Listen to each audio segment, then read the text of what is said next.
Bonjour les amis, aujourd'hui on va s'intéresser au viager. On se pose toute la question si c'est mieux d'acheter du viager occupé ou libre. Viager c'est quoi? On va distinguer le viager libre et le viager occupé.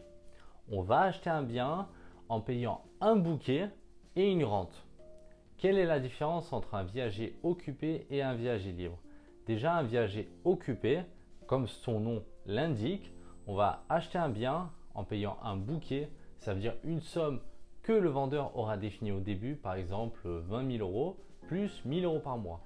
Mais le vendeur va continuer d'occuper le bien toute sa vie tant qu'il décède. Vu que le principe d'un viager, c'est qu'on achète un bien, on paye une rente jusqu'au décès de la personne et ensuite quand la personne décède à 85, à 80, 90 ans, ça c'est vraiment les aléas, on récupère le bien, on est déjà propriétaire du bien, mais on le récupère et on n'aura plus à payer de rente. Il y a également le viager libre, vraiment le mode que je préfère. Pourquoi? Parce qu'on va payer également un bouquet au début, on va payer une rente mensuelle sur le même principe. Bien sûr, on va payer plus cher qu'un viager occupé, vu qu'un viager libre, c'est quoi? On pourra l'exploiter, soit y vivre dedans, soit le louer, sur quelque mode qu'il soit, en location longue durée, vide, mobilité, location courte durée. On fait vraiment ce qu'on veut du bien, vu qu'on est à 100% de propriétaire. Juste, on paye une rente chaque mois au vendeur. Un peu le même principe que la banque, qu'on rembourse chaque mois, chaque année. Sauf qu'ici, on ne sait pas combien d'années on va le rembourser. On peut le rembourser 1 an, 5 ans, 10 ans, 20 ans, 30 ans, 50 ans. Bien sûr, 50 ans, c'est vraiment les cas extrêmes. Il faut que la personne peut-être vive jusqu'à 120 ans. Ça peut arriver, mais on n'est vraiment pas chanceux. Mais dans tous les cas, si notre bien s'autofinance, c'est-à-dire notre loyer est supérieur à la rente mensuelle, bon, on a le bien qui se rembourse, on a payé une somme de départ de 40-50 000 euros. On va distinguer le viager libre et occupé également par sa valeur.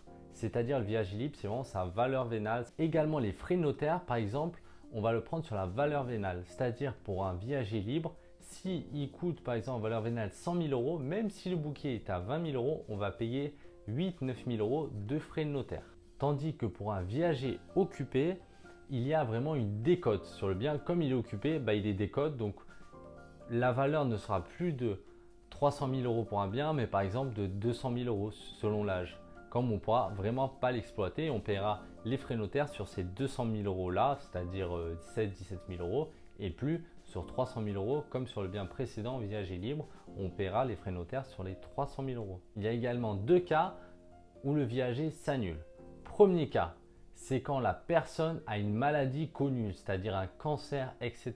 Quand elle signe, même si elle décède 1 ou 2 ans après, le viager s'annule et le bien peut être rendu aux héritiers. Car c'est une maladie connue, on n'a pas le droit de vendre un bien quand on sait qu'on a un cancer. Deuxième solution, c'est quand le vendeur décède dans les 20 jours suivant l'acte de vente. Bien entendu, c'est très rare, mais ça peut arriver. Là également, le viager s'annule. Donc il faudra attendre ces 20 jours-là. Bien entendu, concernant le cancer, etc., il y a vraiment des personnes chargées avant de me le mettre en vente, de vérifier que la personne est en bonne santé ou entre guillemets n'a pas de maladie grave pour pouvoir le mettre en vente. Car ensuite, c'est leur responsabilité qui sera engagée s'ils ont vraiment caché un truc et les héritiers pourront attaquer vraiment les personnes en vente le bien sachant la maladie. Pourquoi je vous parle du viager aujourd'hui, sachant que ce n'est pas encore très répandu, même si c'est de plus en plus répandu en France et même dans toute l'Europe. Avec la hausse des taux de crédit qui vont être bientôt à 3-4%, qui sont déjà à 2,5-3% à l'heure où je tourne la vidéo, le viager est une solution si on n'arrive pas à emprunter, de pouvoir payer un bouquet faible au début de 20, 30, 40 000, on en trouve. Je vous conseille un viager libre et ensuite vous aurez une rente à payer de 1 000 euros et vous avez un loyer de 1 000 euros. Donc c'est comme rembourser un crédit, mais dans ce cas-là, on n'a besoin de montrer aucun dossier, juste d'avoir l'apport initial et ensuite de payer la rente chaque mois. Donc c'est une super solution. Soit quand on débute, on n'a pas les moyens pour avoir un bien, acheter un bien, avoir un crédit, surtout si on est auto-entrepreneur par exemple au début, ou sinon si on est bloqué par le taux d'endettement pour se diversifier, c'est très intéressant. Les amis, si vous avez une question sur le viager, n'hésitez pas à me la poser en commentaire, j'y répondrai avec grand plaisir et n'oubliez pas de vous abonner.